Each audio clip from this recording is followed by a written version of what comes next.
Good evening. Good evening. How's everybody doing? This is Joe Green, and we're gonna do a live thing, and we do late night. So hopefully, I'll catch some people. If not, tomorrow you will see the stream. And so, just so you guys know, I'm getting older. I'm an older person, so I do my day, do what I'm supposed to do. I take me a nap, and then wake up, and then I begin to share some of my thoughts. And so, I hope that some of these thoughts are cogent to you and they are beneficial to you and you'll share with other people. So I want to talk about why I'm upset and frustrated a little bit, especially with the black community, because this whole thing, there's big controversy with the tariffs, and people are getting so upset and they're getting so emotional about it. And I'm pretty sure, and I know this based on what they say, that most of them don't even understand what it means, what a tariff is, and the process and the purpose behind a tariff. And so you have people on both sides that are saying things. And think people that I really admire and really I think they're great people, but some of their takes on the tariffs is just out of pocket. So I'm gonna start from the beginning, and I have a couple of notes on make sure I stay to them so we can stay on point. So the first thing I want you to understand is that if you want to understand someone's financial stability, like if you went to the bank, if you went to a business, a business person, and you wanted to assess the stability of your business, the first one of the first indicators of, and there's many indicators, but the first indicator is debt to income ratio. Debt to income ratio. Now, why is that important? So that's important because I could say I make $10,000 a month in income, and people may say, "Man, you bringing in $10,000 a month in income, you really must be sitting pretty." But if you don't understand the debt to income ratio, then you really don't understand the financial aspects of that person. So, for instance, let me give an example. If I'm bringing in $10,000 a month and my bills are only $4,000 a month, then that's 40%. Now, most people will tell you 40% debt to income ratio is a healthy one. And normally, if someone wants to loan you a large amount of money, they will say that that is the cutoff. That's where they want you to be in order for you to receive financing, or just in general for them to say that you are a hey Shank Tank, how you doing? Hey dude. So in order for them to say you're healthy financially, if your debt to income ratio is 40%, that's the ideal amount. So if I'm bringing in $10,000 a month, which most people might say, "Man, you're bringing a lot of money," and if my expenses are only $4,000 a month, that means my bills that I pay for whatever reason, then I'm financially healthy. Now, if you start to change the whole dynamic, so if I'm making $10,000 a month in income, but my expenses are $12,000 a month, then I'm not. It's not a healthy thing. And so when you start to equate that with our United States economy, and you think about the fact that our economy brings in a lot of resources, but our debt to income ratio is out of line. So which means when they're talking about $2 or $3 trillion deficit, that means that when gave the same scenario, excuse me, I got something in my eye. When I gave the same scenario of debt to income ratio, and I said if you have a $10,000 income and your $44,000 of that is going to your debts, then you're healthy. If I said you have a $10,000 income but you have $12,000 in debt, then it's unhealthy. You're upside down, and that's what the United States government is at. And so when you think about it and equate that to say that we're $2 or $3,000, $3 trillion, excuse me. I'm sorry, that's mine. $2 or $3 trillion in a deficit. That means we're very unhealthy and unstable as a nation. So how do we correct that? In order for you to put those things in proper perspective, you have a couple of things you have to do.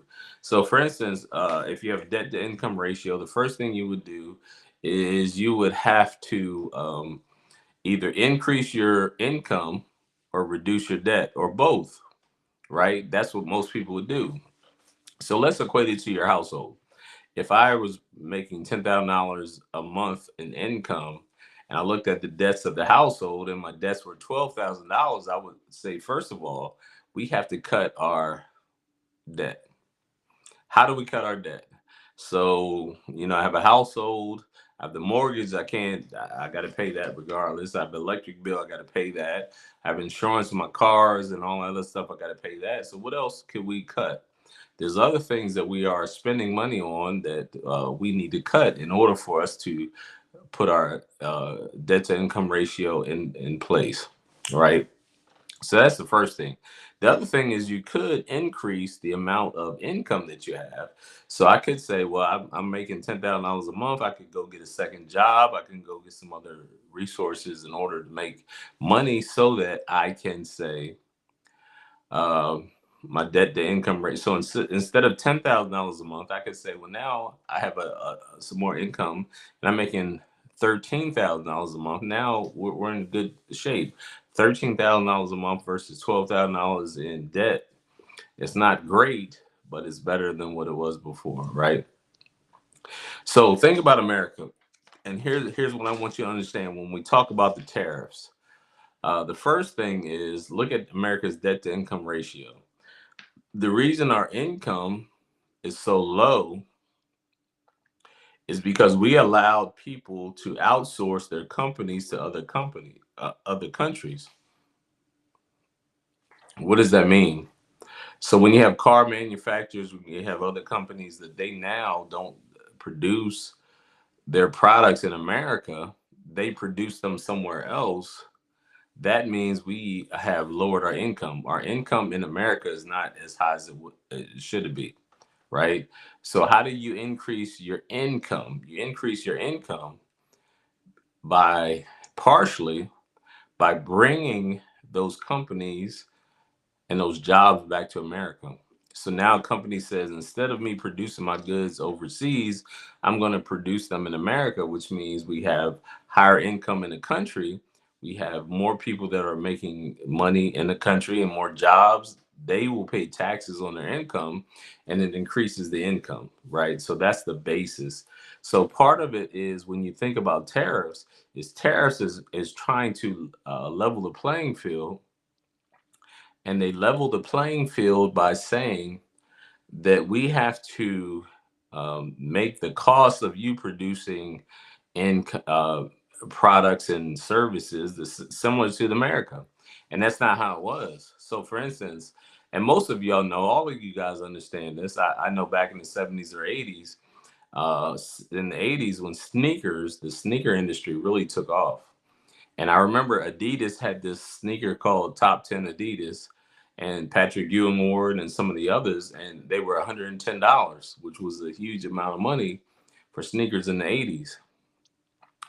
But I knew some people that they were in the military, and they came back from Vietnam or some of these other places, and they would tell you that $110 sneaker that you get in America, if you went to Vietnam or went to Asia, you could get that same sneaker for $10 or $15. And why is that? The reason being because the cost to produce goods and services in Asia was so much less than it was in America. So, for instance, and I'm talking about the 80s, so I'll talk about it from the 80s perspective. You may pay somebody $10 or $15 an hour to work, and then of course whatever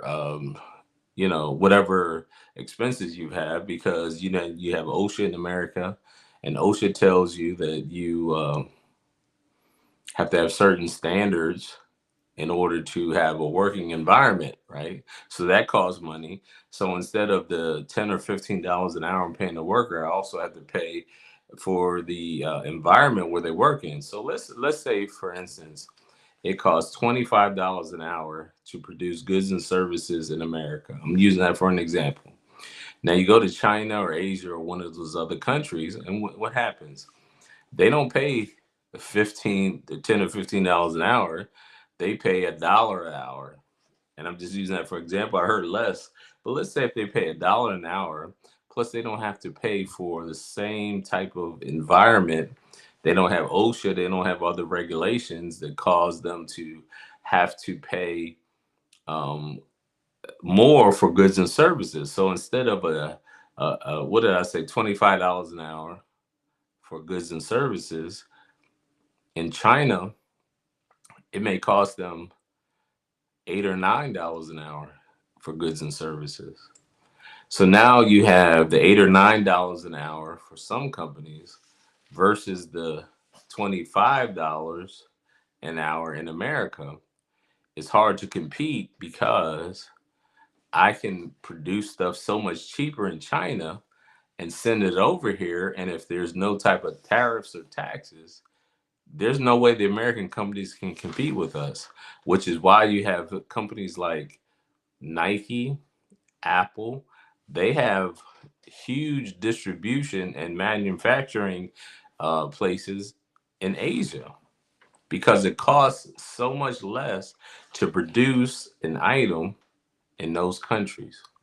And so the reason a tariff would be implied or put on those things is try to level the playing field. So if you bring something over from China, instead of you being able to say, well, look, I only had to pay $10 an hour to produce this good for goods and services, I can beat you on price every single day.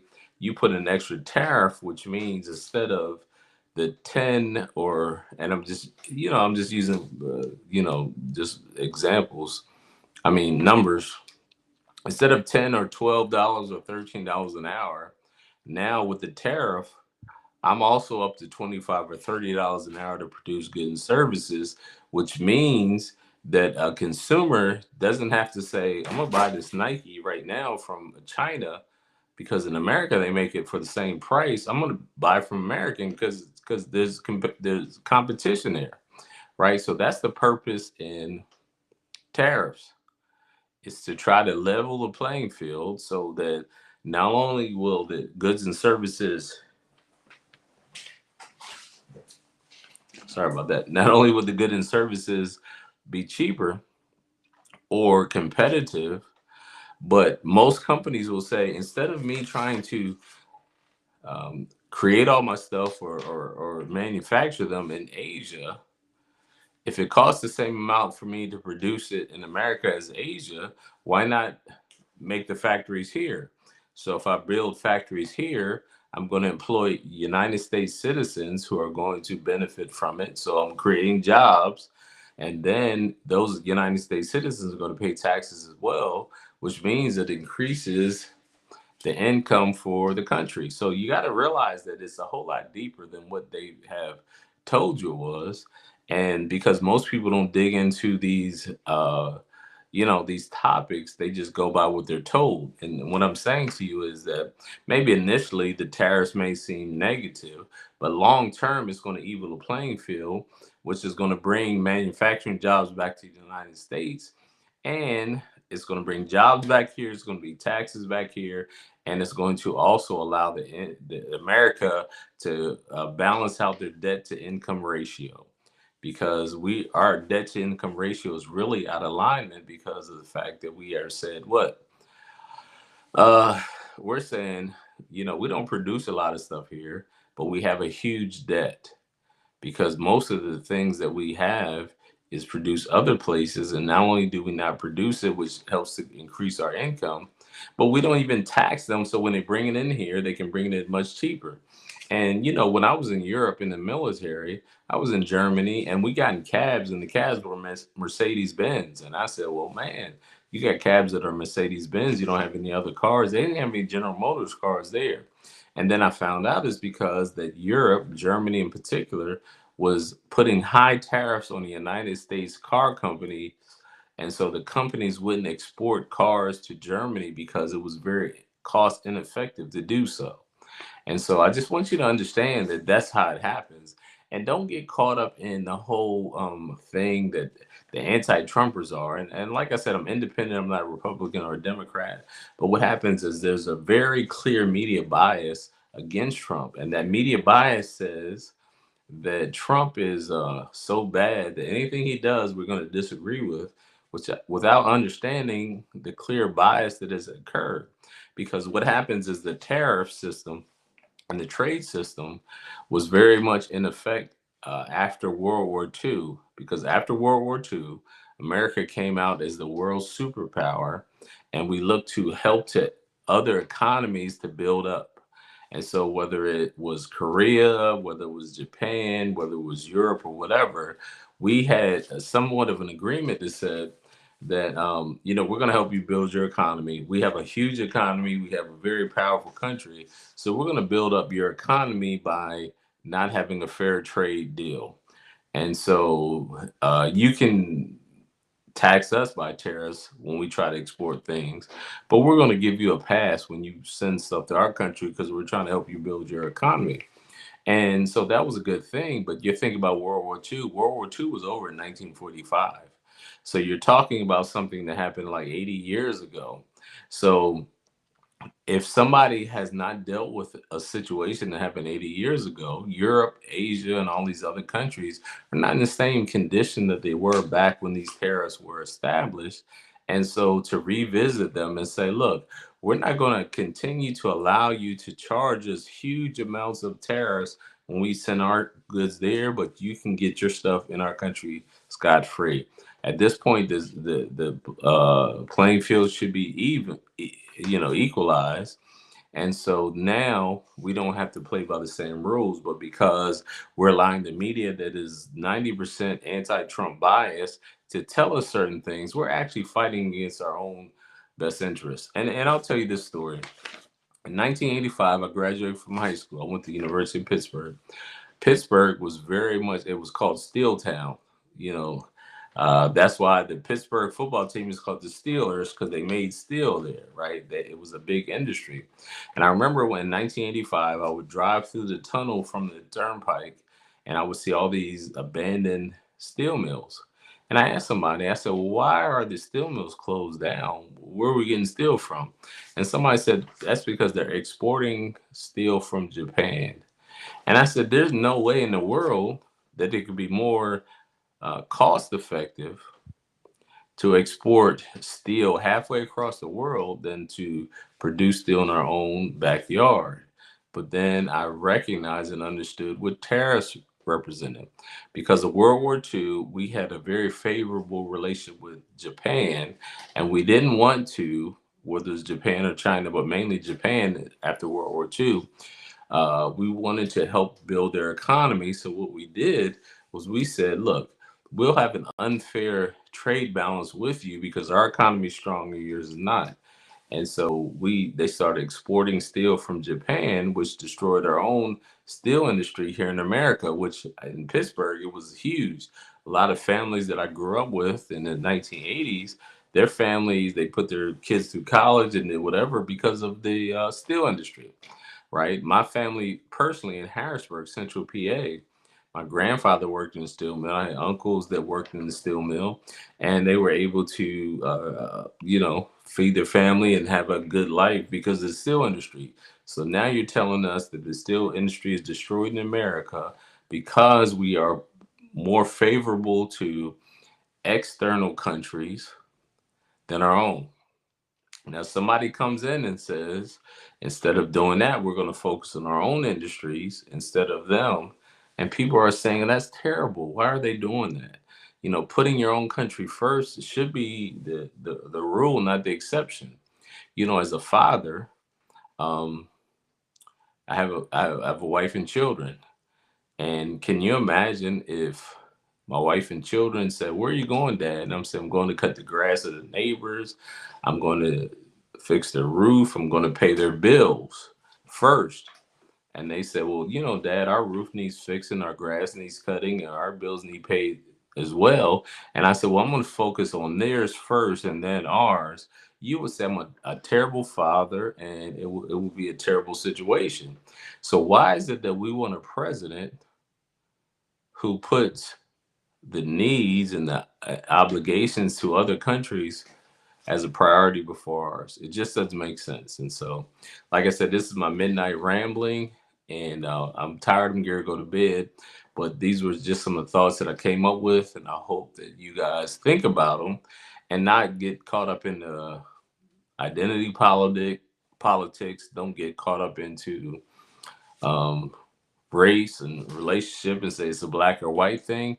And just my desire is you get caught up in common sense, because common sense says these things are very clear cut and understandable until we try to cloud it up with our woke mentality and our false understanding of things. And so, anyway, peace and blessings to you. Please subscribe to the channel. Please share these videos, and I'll see you soon.